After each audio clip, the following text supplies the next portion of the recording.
اللہ ان عاملین سے بچائے. ہمارے حضرت فرمایا کرتے تھے عامل نہ بننا کامل بننا.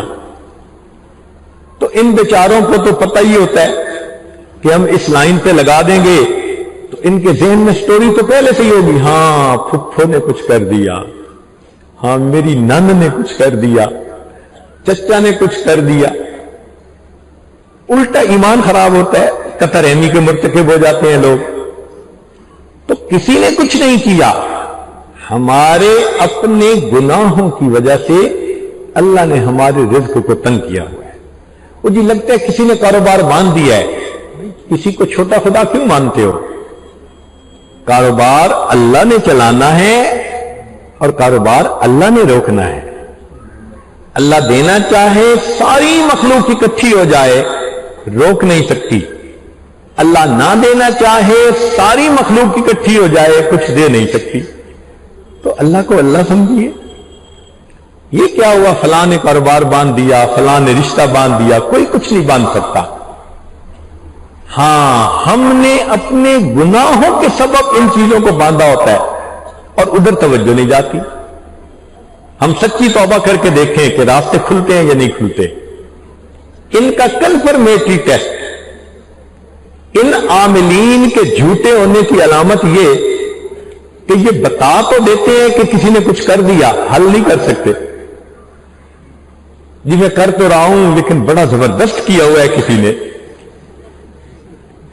تو بھائی جب تم اس کا حل کر ہی نہیں سکتے تو تمہاری بات کیوں مانے؟ ہاں ہم اس کا حل بتاتے ہیں. حل یہ ہے کہ تنہائی کے اندر وضو کر کے 2 رکعت نفل پڑھ لیں, اپنے اللہ سے سلو کر لیں کہ میرے مولا آج تک جتنے گناہ کیے میں سچی توبہ کرتا ہوں, میں آج کے بعد نافرمانی نہیں کروں گا. آپ اپنے اللہ سے سلو کریں گے, اللہ آپ کے لیے بند دروازوں کو کھولتے چلے جائیں گے. آنکھوں سے آپ اس کا مشاہدہ کر سکتے ہیں.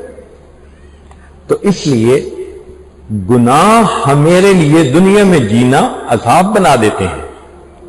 اس لیے ابن قیم رحمت اللہ علیہ فرماتے ہیں کہ اللہ نے جس بندے کو جنت میں بھیجنا ہوتا ہے دنیا میں اس کا نمونہ دکھا دیتے ہیں. کیا؟ اس کا دل بڑا پرسکون ہوتا ہے, وہ اپنے اللہ سے بڑا خوش ہوتا ہے, بڑا راضی ہوتا ہے. جب بھی پوچھو کیا حال ہے, وہ کہے گا میں اپنے اللہ سے بہت راضی ہوں, بہت خوش. جس کو اللہ نے جہنم بھیجنا ہوتا ہے تو فرمایا کہ اسی دنیا میں اللہ تعالیٰ اس کے دل کو اتنا پریشان کر دیتے ہیں کہ وہ بندہ کہتا ہے پتہ نہیں میں اس مصیبت سے کیا چھوٹوں گا. دنیا میں اللہ نمونہ دکھا دیتے ہیں کہ دیکھو آج تم اس طرح آگ میں جل رہے ہو, کل تمہیں جہنم کی آگ میں اسی طرح جلنا پڑ جائے گا.